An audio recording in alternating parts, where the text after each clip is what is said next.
Well, when I was in college, I went to college. I went to Colgate, and went into college in 1951 and graduated in '55.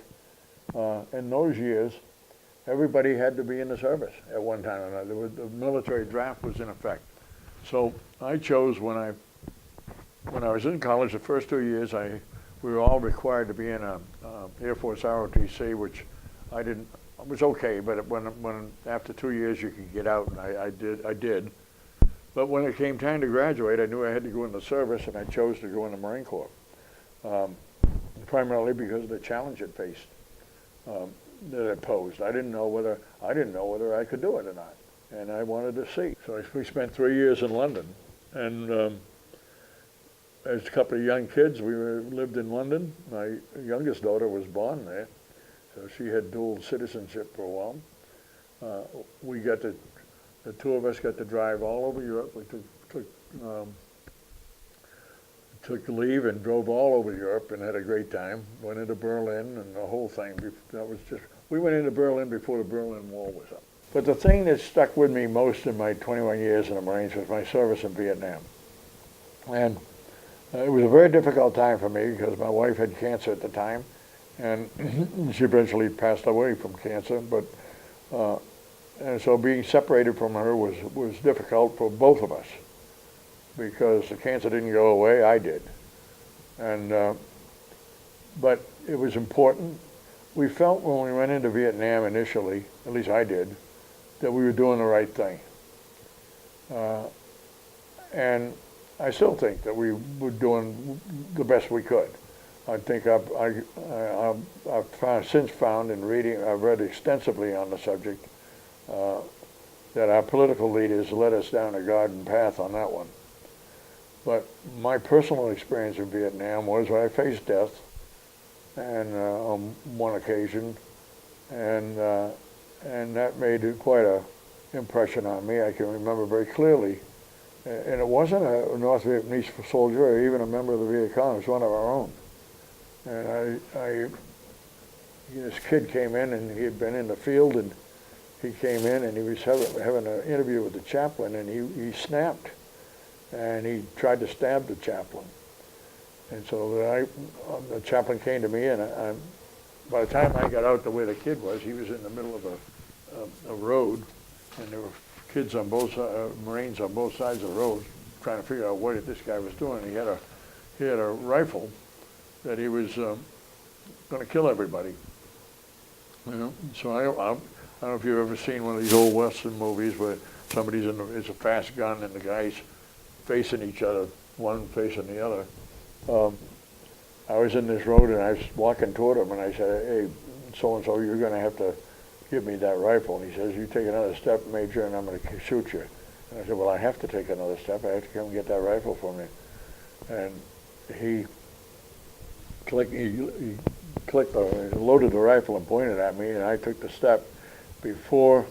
And at that moment, people say you see your life go before you. It did. I saw my life go right in front. I thought it was over. And somehow, some guy came out from the corner side of the group of Marines. There was a sergeant who knew this kid, and he just walked up to him and says, "What are you doing?" He took the rifle away. And so that ended the incident, so to speak. But that was a scary time. The other thing that happened to me was that I found it was a life-changing experience, and it had nothing to do with combat. What it had to do was seeing how, and I hate to say this, but seeing how in the unit that I was in, there was just rampant racism in the unit. And when I went to take over this unit, I was a second in command. I was what they call the executive officer of an infantry battalion, which was the 2nd Battalion, 7th Marines. What I found was there was racism directed at our black Marines by their superior NCOs and officers that shocked me. But I just couldn't believe that this discrimination and racism would be directed at Marines in a combat situation. We were all the same. those kids, those black kids, were no different than me. They had the same problems that I had. It was just grossly, grossly unfair. And it changed my life in that since then, I've been very active in anti-racism stuff. I taught here at South Burlington I taught African American history here at South Burlington High School from 1980 to 1995. And I learned probably more than the kids did. And subsequently, I taught up at the university, and I've written a couple of books. One is called Through White Eyes, Color and Racism in Vermont. And the other book is called The Other America, The African American Experience. And it's designed for high school students. See, first time I was over there was 31. Second time I was over there was 1969, so what I about 33. Well, the officers, I was probably the second oldest. The commanding officer was 1 year older than me. So my lieutenants and captains were all in their 20s.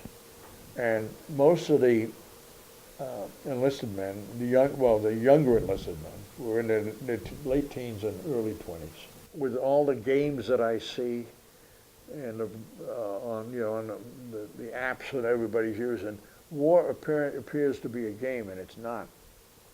I've lost over 30 or 40 personal friends to war, and when I go down and see the Vietnam Memorial down in Washington, I cry. So war isn't a game, and unfortunately, I think in this country we've lost sight of that.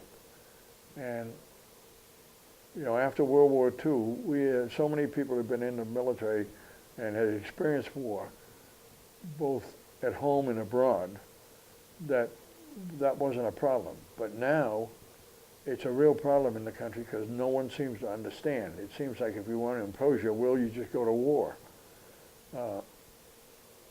They don't have a draft. I think that's one of the biggest mistakes we've made. Primarily because we've been at war in Afghanistan for 15 years. We've been at war in Iraq for some less than that, I think. In the Vietnam War, what brought it to an end was protests of the people, because their kids were involved in it. Everybody's kids every parent knew that his or her child might have to go to Vietnam. Today, 99% of the parents know that their kids aren't going to ever have to be exposed to that, so they don't worry about it. The Congress, for years, had been, about 60% of the members of Congress had been in the military, and they understood it. Today, we have about 10% of veterans in the Congress. And the members of Congress have no concept of what it is when they're sending people off to war. And I know that's a strong opinion, but that's how I feel. The reason I say that is not as a criticism of the younger people, because we don't teach them. But all you have to do is look at the statements of your adults, particularly those in positions of leadership, and you can fully understand that these guys, men and women, don't seem to understand what war is all about. I think that having women have more opportunities in the service is a good thing. One thing that I'm very pleased to see is that I went into a restaurant the other day out at 99, and I looked on the menu and they say, if you're a veteran, you get 10% off. So after World War II, that was routine. After Vietnam, when we came back from Vietnam, we were treated like trash. I'll just tell you a story. I was at a cocktail party, and I was back 3 days. I had been up to the hospital to see my wife at Bethesda. She was in Bethesda at the time. I went, and I left her, and I went down to my college roommate's house in Washington. He was a congressman at the time. He had a cocktail party. So I went in, and I started talking to this young lady. She came up to me, and I was introduced to her. And she says, she looked at my haircut and my tan, and she says, "Are you in the service?" I said, "Yeah, I'm in the Marines." And she said, "You been to Vietnam?" And I said, "Yeah, I just got back the other day." She threw a drink in my face and said, "You son of a bitch and baby killer." And that was my introduction to home. So you found so many people who would not wear the uniforms off base because they'd be yelled at and it's so assaulted. So this whole idea of what's going on in the country now, and I think it's wonderful, was of saying, "Welcome back. We appreciate," like you said to me, "we appreciate your service." It was really meaningful. When the first unit from Vermont, First Army Guard unit, left and went to Afghanistan, that was, 15 years ago, Phil Scott was a senator, and he made sure that there was money put in the budget and passed to take care of the dependents who were left at home. The fund was set up so if a woman, her kids are screaming and they're at home, and she needs a plumber, she could call this number, they'd send a plumber, and she wouldn't have to pay for it. He got that thing. Now that program, he gets no credit for this. Now the Guard has that program, and they do a wonderful job.